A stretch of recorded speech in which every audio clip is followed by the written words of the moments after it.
नमस्कार। इस वीडियो में हम बीए सेकेंड ईयर के ही ज्योग्राफी के सिलेबस का एक टॉपिक है राजस्थान के भौतिक प्रदेश, इसका अध्ययन करने जा रहे हैं। राजस्थान के भौतिक प्रदेशों के बारे में हम पिछले 3-4 वीडियो से जानकारी प्राप्त कर रहे हैं। इससे पहले हम 3 भौतिक प्रदेशों के बारे में पढ़ चुके हैं। पहला था पश्चिमी मरुस्थलीय प्रदेश, दूसरे वीडियो में हमने अरावली पर्वतीय प्रदेश की बात की, तीसरे वीडियो में हमने पूर्वी मैदानी प्रदेश के बारे में बातचीत की थी, और इस वीडियो से हम राजस्थान के भौतिक प्रदेश का जो चौथा विभाजन है, चौथा प्रदेश है दक्षिणी पूर्वी पठार, उसके बारे में जानकारी प्राप्त करने का प्रयास करेंगे। यदि मानचित्र को देखें तो दक्षिणी पूर्वी पठारी प्रदेश की स्थिति को आराम से समझा जा सकता है।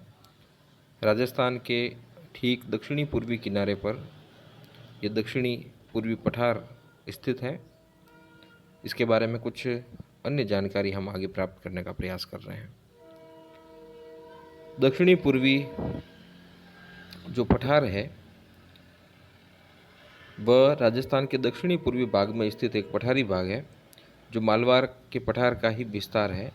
मालवा का पठार का कुछ भाग राजस्थान में स्थित है जिसे दक्षिणी पूर्वी पठार के नाम से जाना जाता है। इस दक्षिणी पूर्वी पठार को हाड़ौती के पठार के नाम से भी पुकारा जाता है।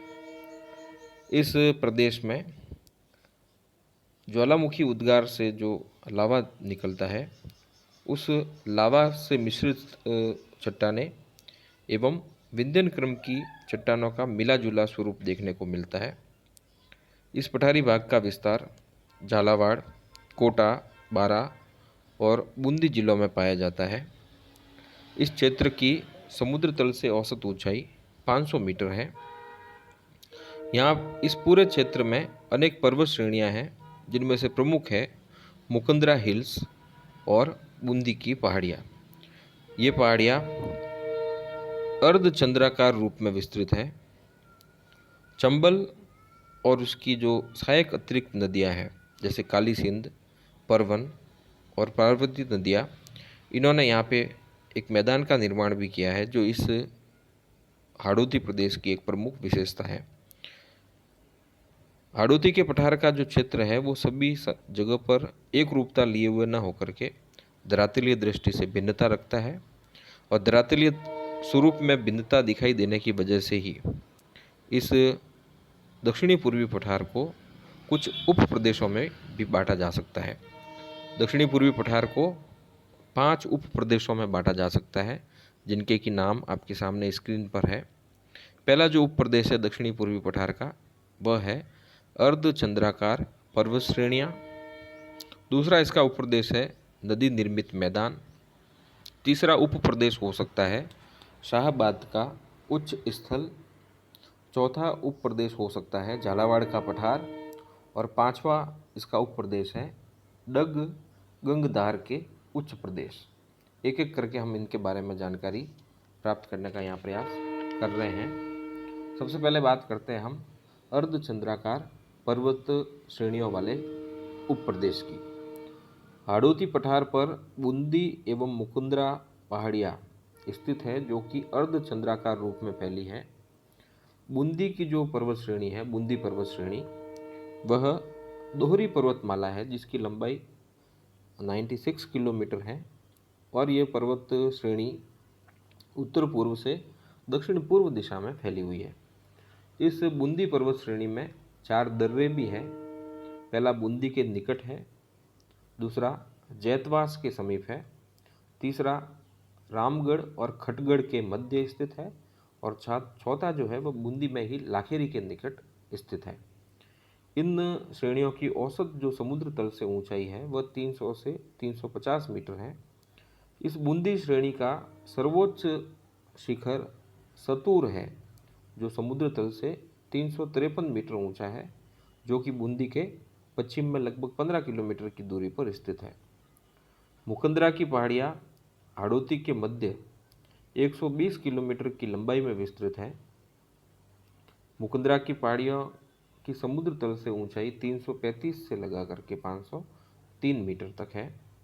और मुकुंदरा जो पहाड़ियाँ हैं वहाँ पर आपको अगर पता हो तो मुकुंदरा हिल्स टाइगर रिजर्व भी आजकल एक विकसित किया जा रहा है। दूसरा जो प्रदेश है पठारी प्रदेश का, वह है नदी निर्मित मैदान। हाड़ौती पठार पर चंबल एवं सहायक नदियों ने उपजाऊ मैदान का निर्माण किया है। इसी चंबल और सहायक नदियों के द्वारा जलोढ़ मिट्टी बिछा करके जो इन्होंने उपजाऊ मैदान का निर्माण किया है, उसे ही नदी निर्मित मैदान के नाम से जाना जाता है।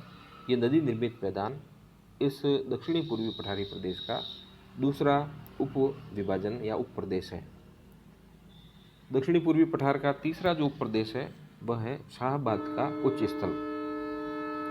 शाहबाद का उच्च क्षेत्र बारां जिले के पूर्वी भाग में स्थित है और ये मध्य प्रदेश की सीमा से यानी मध्य प्रदेश से लगा हुआ क्षेत्र है। इस शाहबाद के उच्च स्थल वाले क्षेत्र की समुद्र तल से ऊंचाई 300 मीटर के करीब है। शाहबाद उच्च स्थल की सर्वोच्च जो चोटी है वह कस्बा थाना के निकट स्थित है, जो समुद्र तल से 456 मीटर ऊंची है। इस पूरे क्षेत्र की एक विशिष्ट भू आकृति है जो कि रामगढ़ कस्बे के निकट दिखाई देती है। वह है घोड़े के नाल की आकृति की पर्वत श्रेणियाँ, जो इस शाहबाद उच्च स्थल में पाई जाती है और बड़ी ही विचित्र प्रकार की स्थलाकृति ये हमारे सामने प्रस्तुत करती है। इस घोड़े के नाल की जो आकृति की पर्वत श्रेणी है, इसके बीच में एक छोटी सी झील भी स्थित है। चौथा जो उप विभाजन है हाड़ौती प्रदेश का, वह है दक्षिणी पूर्वी पठार का चौथा जो उप विभाजन है वह है झालावाड़ का पठार। दक्षिणी हाड़ौती क्षेत्र को ही झालावाड़ का पठार के नाम से जाना जाता है। यह मालवा के पठार का उत्तरी भाग यानी उत्तरी विस्तार है। इस पूरे क्षेत्र में काली मिट्टी का विस्तार पाया जाता है और इस काली मिट्टी की वजह से ये क्षेत्र खेती की दृष्टि से काफ़ी उपयुक्त है। कई प्रकार की मुद्रादायिनी फसलों जैसे कपास, सोयाबीन और अन्य कई गन्ना वगैरह ऐसी मुद्रादायिनी फसलों की यहाँ पर इस क्षेत्र में खेती होती है। तो ये था दक्षिणी पूर्वी पठारी प्रदेश के बारे में कुछ सामान्य जानकारी। अगले वीडियो में हम प्रयास करेंगे कि इससे भी बेहतर तरीके से हम भूगोल के कुछ नए टॉपिक्स को हम आपके सामने प्रस्तुत कर सकें। अभी के लिए आप सभी को धन्यवाद।